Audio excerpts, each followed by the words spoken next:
رسول يا سيد مدد.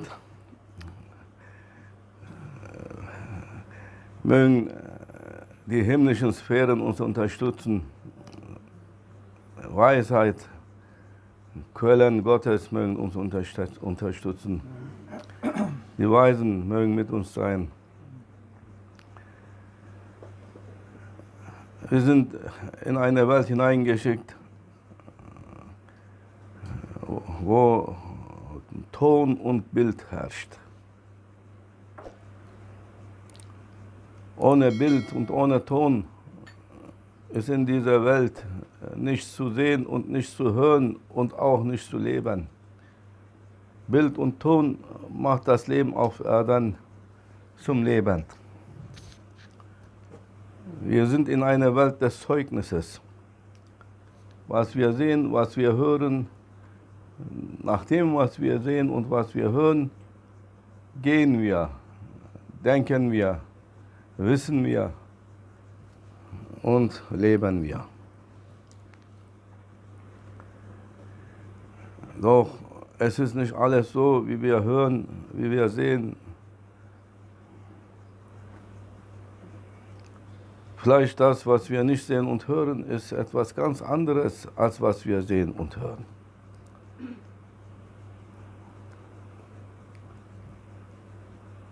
Und wir lassen uns immer täuschen von dem Ton und Bild.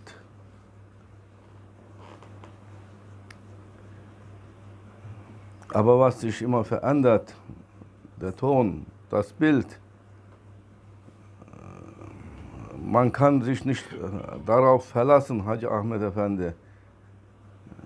Was sich immer wieder ändert und verändert, wie kann man sich auf etwas vertrauen, verlassen, was eben stand das hier und dann hier, also eben stand das aber hier, gerade wo wir hier sein wollten, ist es da. Wo sollen wir nun stehen, hier oder da? Wir können uns nicht verlassen, was sich immer verändert. Allahu yugayir ve la yugayir. Nur Allah ist etwas, ist der sich nicht verändert. Aber alles verändert. Was alles Veränderbare, alles Veränderbare, auf diese Veränderbare können wir uns nicht verlassen. Wir müssen nach dem suchen, das sich niemals verändert. Das immer absolut ist. Die Wahrheit. Und nach der Wahrheit müssen wir suchen. Innerhalb dieser Töne und Bilder dieser Welt. Und aufpassen, dass wir uns nicht täuschen lassen, dass wir auch nicht am Ende enttäuscht sind. Der junge Mann hat gesagt, nach dem, was wir denken und glauben und so weiter, etc., irgendwas wollte er gesagt haben. So ist es nicht. Was du siehst, was du denkst, was du hörst, ist vielleicht nicht so, wie du hörst und wie du siehst. Und wie kannst du dann auf etwas dich verlassen und dann dementsprechend auch glauben an so etwas? Dann ist das immer wird das am Ende falscher Glaube werden. Aberglaube. Aber, ich dachte, ich glaubte, Aberglaube kommt daher.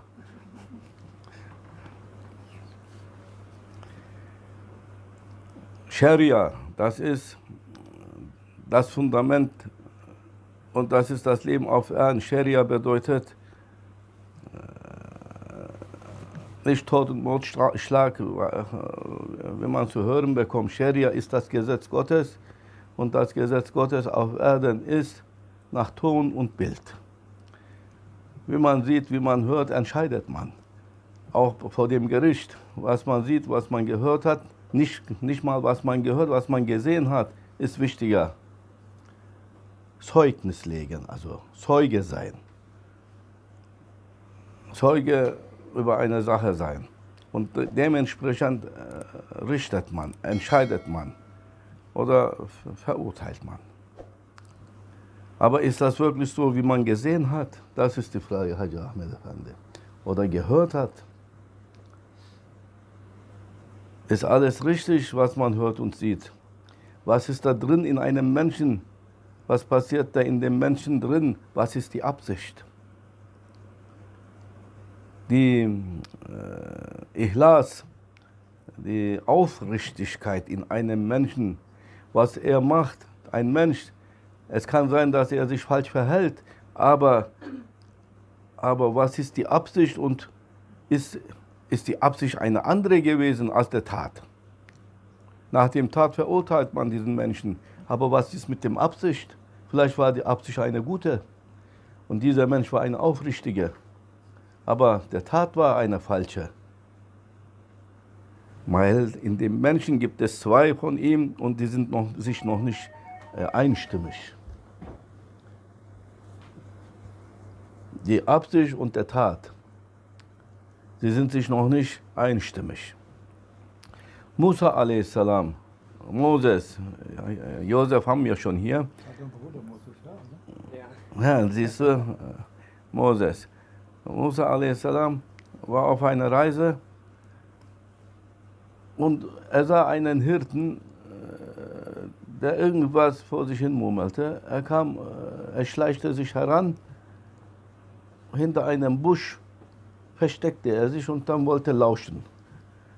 Ein Prophet macht so etwas normalerweise nicht, aber Musa a.s. hat es getan, damit er uns was zu erzählen hat. Für uns ist es nicht erlaubt, für Propheten schon, die dürfen lauschen. Und er lauscht jetzt auch noch. Sie können lauschen. Allah lauscht auch, er ist der Lauscher. Und Allah kann auch durch Schlüsselloch schauen. Darf er, wir nicht. Was die Großen dürfen, dürfen die Kleinen nicht, Josef. Weil sie machen mit einer nicht aufrichtigen Absicht. Die Großen machen mit einer guten Absicht. Die Absicht dann zählt. Musa a.s. lauschte und war neugierig, was der Hirte so sagte. Und der Hirte betete. O mein Schöpfer, o Allah, o mein Herr, wo du auch bist, hol mich zu dir. Ich schwöre, ich werde dir deine direkten Wäsche waschen. Ich werde dir der beste Diener sein. Ich werde dir deine Teller waschen, deine Füße waschen, deine Pilze an deinen Füßen werde ich behandeln. Und wenn du schlafen möchtest, werde ich dir dein Bett vorbereiten. Ich werde dir deine Läuse aus deinen Haaren Kopf daraus machen. Ich werde dich entläusern. Ich werde dir ein guter Diener sein. Hat er so mit seinem Schöpfer gesprochen. Und je mehr Musa a.s. Moses hörte, wurde er zorniger. Weil Allah hat ihn mit Al-Jalal Charakter erschaffen. Er wird immer gleich zornig wurde. Er konnte nicht mehr lange zuhören, sprang raus da und packte ihn und sagte, was bist du für ein Idiot und Verrückter? So redet man doch nicht mit Gott. Anstand waren. Wer bist du? Ich bin Moses. Moses, was mischst du dich ein zwischen mir und meinem Schöpfer? Das geht dich nicht an, sagte er. Das ist eine Liebeserklärung zwischen mir und ihm und du störst. Du bist, bevor du Muslim geworden bist, bist du schon hier in Unglaube gefallen, sagt Moses. So etwas redet man nicht mit Gott. Du kannst ihn doch nicht formen. In eine Form einzwingen. Das ist Küfr, Unglaube. Und er hat doch keine dreckigen Wäsche, dass du waschen könntest. Und Pilze hat er auch nicht an seinem Fuß. Also, lieber schweigen, als zu beten, sagte Moses. Und da weinte und schreite und kreischte der Hirte, Ahmed Effendi, und warf sich auf den Boden in den Staub, machte den ganzen Staub auf seinen Kopf und Haare und sagte, oh Moses, du hast mein ganzes Leben zerstört. Die Beziehung zu meinem Schöpfer hast du kaputt gemacht. Wen soll ich jetzt dienen? Wie soll ich ihm dienen? Das alles, was ich dienen, das könnte ich alles machen. Jetzt hast du mir das alles weggenommen, dass er keine Pilze hat, keine Läuse hat. Wie soll ich ihm dann sonst dienen? Das wäre das Einzige, was ich so könnte machen. Ihn unter die Dusche stellen und waschen und schrubben und so weiter. Und jetzt darf ich das alles nicht mehr machen. Vay bana dedi. Wehe mir. Hä? Wehe mir. Wehe mir und ist losgerannt in die Wüste. Gerade wo Moses sich freuen wollte, hat er endlich einen Verrückten zum Vernunft gebracht. Hört er Gottes Stimme. Moses, was hast du getan? Du hast meine Rendezvous mit ihm zerstört. Seine Liebeserklärung hat mir so gut getan und du hast kaputt gemacht. Aus ihm hast du einen Verrückten gemacht. Er war Gott verrückt, jetzt ist er richtig verrückt geworden, anders verrückt geworden. Du kannst doch nicht nach Äußerlichkeit verurteilen. Er kannte mich nicht. Seine Erkenntnis, was er hatte, war nur so viel. Er hatte nur so viel Erkenntnis. Dein Erkenntnis hatte er nicht. Er hatte sein eigenes Erkenntnis. Mit seinem eigenen Erkenntnis hat er mich geliebt. Er hat mich in seiner Art und Weise, wie er es konnte, geliebt. Abdülkadir Efendi, du musst das verstehen, bevor du mich anfängst zu steinigen. Das ist Nicht engstirnig, nicht engherzig sein. Nach deinem Wissen kannst du nicht beurteilen, nach den Regeln kannst du nicht gehen. Manchmal muss man in die Herzen hineinschauen, sagte der Herr. Es ist nicht alles so, wie man sieht und hört. In seinem Herzen, in sein Herz hättest du reinschauen müssen, Moses. Du bist ein Prophet der Scharia, des Gesetzes. Du hast das Gesetz Gottes gebracht. Aber was mit der Liebe, Barmherzigkeit und Fürsorge und Verständnis? Das kalte Gesetz hat keine Barmherzigkeit, keine Fürsorge, kein Verständnis. Geht nur nach Recht oder Unrecht. Aber du solltest auch das Menschliche haben. Das Gesetz ist nicht menschlich, ist für Menschen da, aber nicht menschlich. Renn hinter ihm her und entschuldige dich. Und Moses machte sich hinter ihm her in die Wüste. 3 Tage lief er hinter ihm her und dann endlich sah er ihn mit seinem Kopf im Sand. Komm raus, du Hirte. Du hast recht getan, ich nicht, sagte Moses. Und vergib mir. Und wehe, du vergibst mir nicht, ich mach dich alle. Nein, hat er nicht gesagt. Vergib mir, sonst habe ich ein Problem mit meinem Herrn. Du hast das Recht, so zu beten, deinem Herrn anzubeten, wie du kannst, wie du ihn erkannt hast. Du darfst das so weitermachen und ich schaue einfach hinweg. Ich höre nicht hin, ich schaue hinweg und dann mach dein Ding. Das ist zwischen dir und deinem Herrn. Und da sagte der Hirte, O Moses, bis du kamst, hatte ich recht. Nachdem du kamst, hattest du recht. Du hast mir die Augen geöffnet, mein Verstand geöffnet. Mein Herz war voller Liebe zu meinem Herrn, aber ich hatte ihn falsch erkannt. Ich hatte ihn gedacht, so wie ich menschlich formatiert und dachte, er hat gleiche Bedürfnisse wie ich. Er sieht aus wie ich. Er hat auch Pilze wie ich an Füßen und Hühneraugen. Aber du hast mir das Auge geöffnet. Bring mir das Beten bei. Ich will richtig beten und ihn richtig erkannt haben. Beides ist wichtig, Scharia und Tarika. Das, was der Hirte hatte, ist Tarika, Sufismus, auf Liebe basierend. die persönliche Beziehung zu Allah, Intimität, Unsiyat, Unsia, Unsia, die persönliche Beziehung, Herzensbeziehung, Verbindung. Das ist eine Sache. Man soll die Wahrheit sagen. Man soll mit der wahren, mit der wahren, absoluten Wahrheit zu einem ankommen, aber sanft und in der Sprache, so wie er verstehen kann, nicht wie Moses. Moses musste sich am Ende entschuldigen. Als Prophet, einer der großen 5 Propheten unter 124.000 Propheten, er gehört zu den 5 großen, neben Jesus, Noah, Abraham und Sayyidina Muhammad sallallahu alaihi wasallam.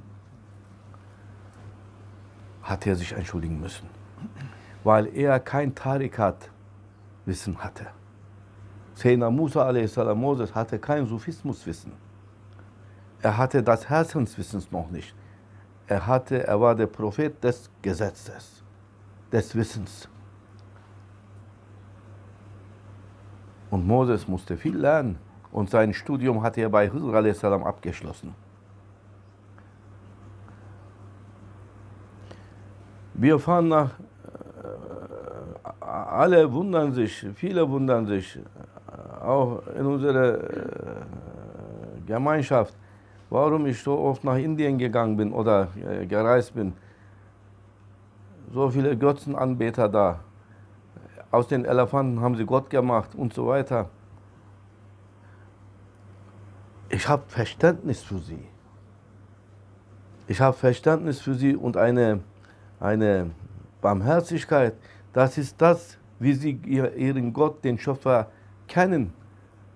Und wie sie ihn erkannt haben, das ist die Stufe. Wir können sie nicht kritisieren. Wir dürfen diese Leute nicht kritisieren. Nein, als erstes, was wir zu machen haben, ist in das Herz reinschauen. Ist er aufrichtig in seinem Glauben? Ist er aufrichtig? Dann wird Allah ihn schon recht leiten. Wenn nicht durch meine Hand über mich, dann in seinen letzten Atemzug.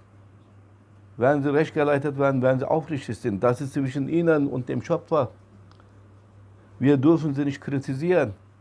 Wir aber können für sie beten. O Allah, wenn sie aufrichtig sind, recht leite sie von 1000 Gesichtern, deine Gesichter, mögen sie zu dir finden, ohne das Gesicht. Sie lassen sich täuschen von endlosen Gesichtern deines Seins. Mögen sie zu dir finden, ohne dass ein Gesicht existiert. Wir glauben an den Schöpfer, an dem, der kein Gesicht hat. Die sind noch bei den Gesichtern geblieben, stecken geblieben. So dass wir die anderen besser verstehen können. Moses hat den Hirten nicht verstanden, wie er redete mit seinem Gott. Mit dem Schöpfer, wie er redete, hat ihm nicht gefallen, hat ihm getadelt und wurde getadelt von Allah. Ein Prophet wurde getadelt, wo er eigentlich offiziell Recht hatte mit seiner Tadel. Du kannst doch nicht mit dem Schöpfer, mit dem Allerhöchsten Erhabenen, über alles Erhabene so reden, dass er Hühneraugen haben soll und Pilze und dann Läuse in den Haaren. Wie stellst du ihn dir vor, du Schamloser und so weiter. Offiziell hat er recht gehabt, aber er sollte auch in das Herz hineinschauen, hat er vergessen. Warum macht er? Dabei war es so gut, so offenkundig, so klar und deutlich, dass dieser Hirte in Liebe gesprochen hat. Das war eine Liebeserklärung. Wer macht denn freiwillig Leute entfernt von den anderen und Pilze? Hat er nicht viel gedacht, er war nur Unverschämtheit, Anstandlosigkeit etc. In das Herz reinschauen. Was passiert da? Nicht alles ist so. Und man muss den Menschen gegenüber Verständnis haben. Das gilt für alle in jedem Haushalt. in jeder Gemeinschaft. Wir müssen miteinander, wenn wir miteinander leben, erstmal schauen, warum sind wir zusammen? Warum ist der andere hier? Und dann, auch wenn der andere sich falsch verhält, in das Herz hineinschauen, was war die Absicht? Ist er ein Aufrichtiger? Wenn er ein Aufrichtiger ist, Hasan Efendi, und wenn er Allah dient, wir können nicht unser Ego Priorität geben, und weil unsere Vorteile verletzt wurden, unsere Grenzen übertreten worden sind, einfach, was der andere für Allah macht, vergessen, was der gegen uns angetan hat. Erinnern und dann schlagen dürfen wir nicht.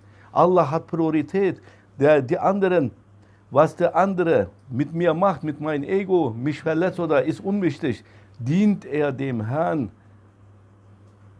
Ist er für den Herrn da? Hat er sein Leben dem Herrn gewidmet? Gehört er zu den Dienern Gottes? Das hat Wichtigkeit. Und so können wir wachsen spirituell. Wir können nicht hier den anderen verletzen, weil er uns verletzt hat, wo er dem Herrn dienen könnte.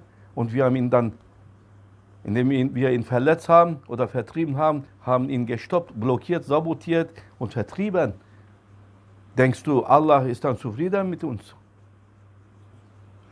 Allah war mit Moses nicht zufrieden. Er hat gesagt, renn. Und er vergibt dir nicht. Einer der 124.000 Propheten unter 104, einer der 5 großen Propheten musste einem Hirten, der falsch geglaubt hat, seinem Herrn falsch erkannt hat, um Vergebung bitten.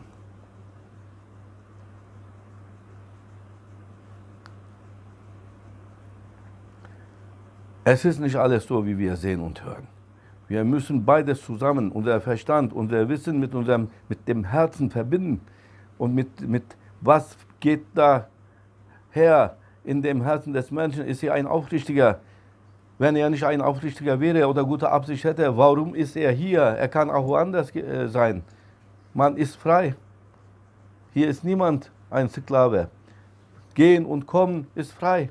Wenn jemand aber hier ist, um hier etwas zu machen, einen Nagel in die Wand reinzuschlagen, dann für Allah, wir müssen seine Füße küssen, egal ob er uns verletzt und wie er uns behandelt.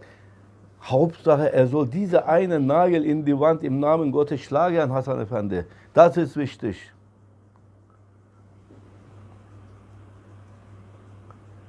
Und wenn wir das verstanden haben, wie wir das verstanden haben, in dem Moment sind wir Heilige. Deshalb versucht zu verstehen, was wir hier sagen. Niemand hat mich verstanden, warum ich nach Indien gegangen bin. Man hat vielleicht gesagt, weil man ihm seine Füße küsst dort. Wirklich, Allah weiß es.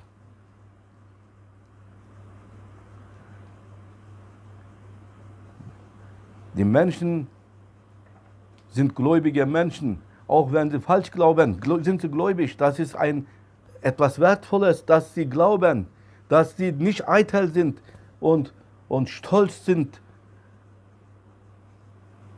Egal, ob das hier ein Affe ist oder ein Elefantengesicht. Sie wollen glauben und sie zeigen Bescheidenheit und Demut, indem sie sich diesem Bild ergeben und sagen, du bist mein Gott, du hast mich erschaffen, hilf mir und so weiter. Seine Bedürftigkeit äußert und verlangt und nicht groß tut und erhaben tut und eitel tut. Schaut mal, das ist unser Verständnis. So sehen wir, wenn das Kinderstufe ist, ist das Kinderstufe. Die Kinder lernen auch mit Bildern. Affe, Elefant und das, dies. Ohne Bilder können sie nicht verstehen.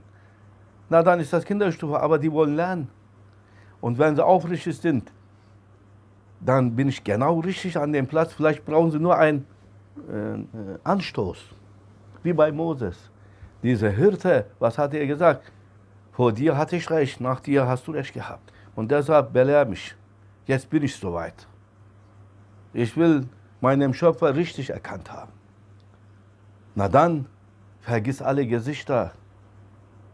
Er hat kein Gesicht. Er ist der, der kein Gesicht hat.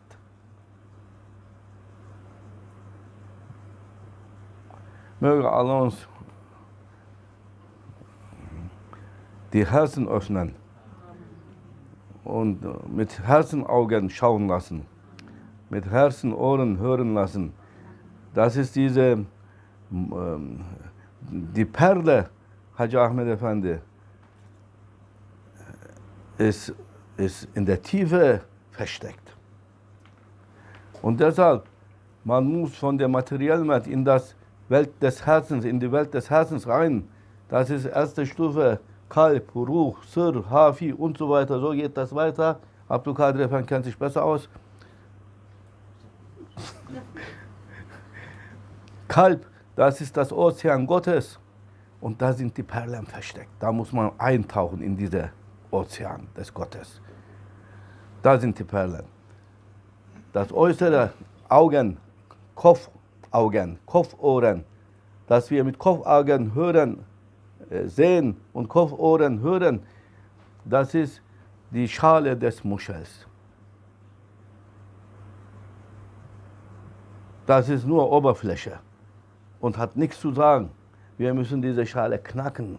Da müssen wir in das Herz hineinschauen. Knacken. Die Tür öffnen, in das Herz hinein und dann das wahre Auge kommt in Erscheinung. Wahre Ohr kommt in Erscheinung. Und dann erst recht können wir sehen und hören ohne Täuschung und Enttäuschung, Ahmed Efendi. Mit Kopfaugen und Kopfohren alles Täuschung und Enttäuschung, da müssen wir eben Schablonen haben, Vergleiche haben und Verstand haben, dass wir durch Vergleich oder auch jemanden haben, der mit Augen des Herzens, Ohren des Herzens hören und sehen können und zu uns sprechen können, die sich nicht irren. Mit ihren Augen und Ohren, dass wir hören und sehen und dann laufen, uns bewegen. Dann, bis wir so weit sind, dass unsere eigenen Herzensohren und Augen in Erscheinung kommen, dass wir nicht mehr Kopfaugen, Kopfohren hören und sehen, mit Herzen, Augen und Ohren hören und sehen. Und dann werden wir niemals enttäuscht werden. Das ist das Geheimnis. Bis dahin, deshalb brauchen wir den spirituellen Wegweiser, den Scheich. Weil er hört mit den Herzensohren, sieht mit den Herzenaugen und er sieht die Wahrheit, hört von der Wahrheit. Deshalb brauchen wir seine Hilfe, seine Augen, seine Ohren, seine Zunge, seine Rechtsleitung, dass er uns vorbereitet, bis wir soweit sind, mit unseren eigenen Herzohren, Herzaugen sehen und hören können. Abdul Kadir Efendi. Sonst wird dir kein Buch, Wissen des Buches, tausende Bücher kannst du gelesen haben, wird das deine Augen und Ohren des Herzens nicht öffnen. Das macht nur der Scheich. Er hat den Schlüssel. Aber wahre, lebendige Koran ist der Scheich. Und er hat den Schlüssel. So, und wenn wir das nicht verstehen wollen und verstanden haben, dann werden wir leiden und uns selbst betrügen, dass wir wissen würden, dass wir Gott nah sein würden und dass wie dieser Hirte ist nah, gut, okay, aber hat ihn falsch erkannt. Er hat eine Beziehung gehabt, aber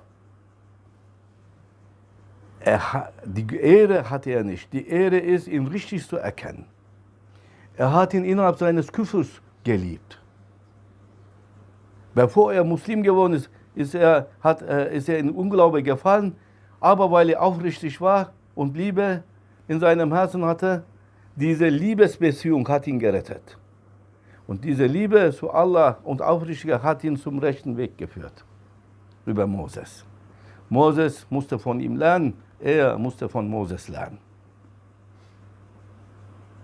Weil der Hirte hatte unbewusst, unter seinem Bewusstsein vielleicht, hatte er das Tarikat-Wissen. Tarikatweg gelebt. Und Moses kannte diesen Weg noch nicht. Möge Allah uns recht leiten und mit Menschen zusammenkommen lassen, die mit Herzensaugen sehen, Herzensohren hören, mit Zunge des Herzens sprechen. Hurmatul Habib Fatiha.